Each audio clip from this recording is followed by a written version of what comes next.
இஸ்ரேலிய பிரதமர் Benjamin Netanyahu மற்றும் அவருடைய அரசாங்கத்தில் இருக்கும் கிட்டத்தட்ட ஒரு 35 பேருக்கு எதிராக கைது செய்வதற்கான ஒரு பிடியாணை ஒன்று இன்று பிறப்பிக்கப்பட்டு பெரும் சர்ச்சை ஒன்று ஏற்படுத்தி இருக்குது.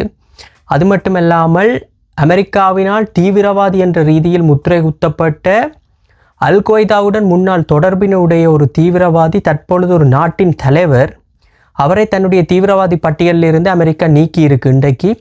அது மட்டுமல்லாமல் இன்று ஒரு மிக முக்கியமான ஒரு அறிக்கை ஒன்று வெளியிடப்பட்டிருக்கிறது.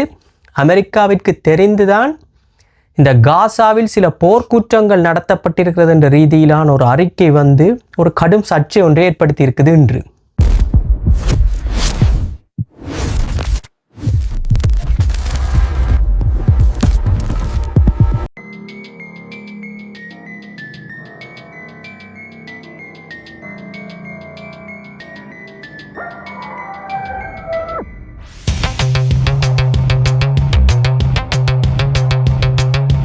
இன்று இஸ்ரேலிய பிரதமர் பெஞ்சமின் நெட்டன்யாகு, அவருடைய பாதுகாப்பு அமைச்சர், அவருடைய இராணுவ தளபதி என்று கிட்டத்தட்ட ஒரு 35 பேருக்கு எதிராக அவர்கள் ஒரு போர்க்குற்றவாளி என்ற ரீதியில் ஒரு குற்றம் சுமத்தப்பட்டு அவர்களுக்கு எதிராக ஒரு பிடியாணை, அதாவது ஒரு வாரண்ட் ஒன்று பிறப்பிக்கப்பட்டிருக்குது. இதுவும் துருக்கி அரசாங்கத்தினர். உங்களுக்கு தெரிந்திருக்கும், இந்த துருக்கி இஸ்ரேலுடன் ஒரு கடும் போக்கை கடந்த காலங்களில் கொண்டிருக்கிறது என்பது ஒரு வெளிப்படையான உண்மை. குறிப்பாக துருக்கியின் தற்போதைய அதிபர் எர்டகான் அமெரிக்க அதிபர் ட்ரம்புடன் ஒரு மிக நெருக்கமான ஒரு உறவை கொண்டிருக்கின்றார்.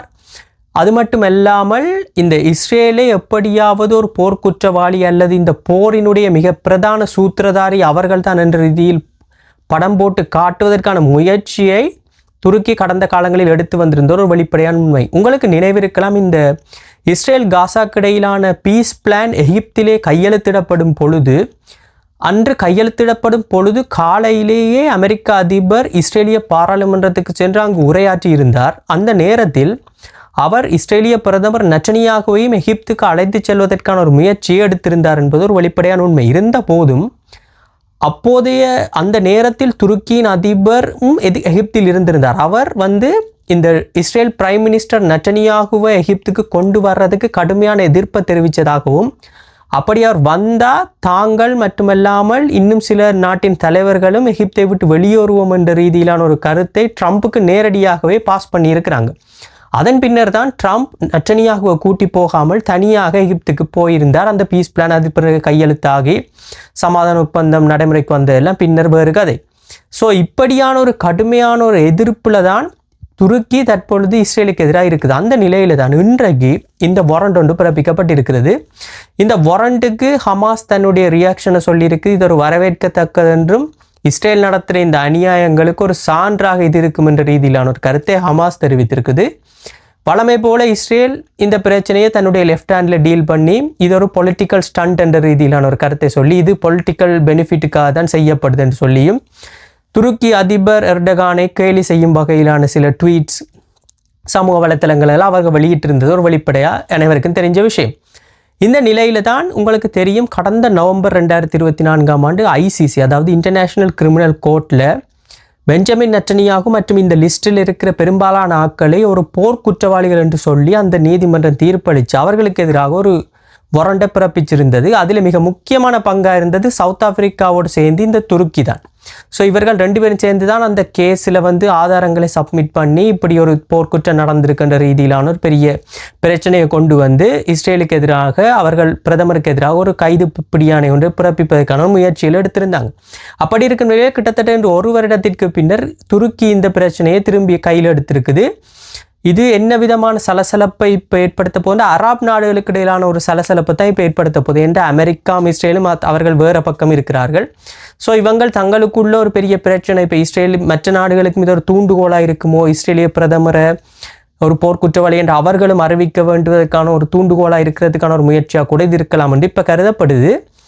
இந்த நிலையில் இப்போ காசால அந்த நிவாரணங்கள் வழங்கப்படுறதுல ஒரு பெரிய பிரச்சனை சிக்கல் ஒன்று போய்கொண்டிருக்கு. கிட்டத்தட்ட இன்று வரைக்கும் 360,000 டன்ஸ் அளவிலான பொருட்களை ஐக்கிய நாடுகள் சபை அனுப்பியிருக்கிறதா அவர்கள் உத்தியோகபூர்வம் அறிவிச்சிருக்காங்க. இருந்த போதும் அது போதாது என்ற ரீதியிலான ஒரு கருத்தும் இப்பொழுது வெளியிடப்படுது.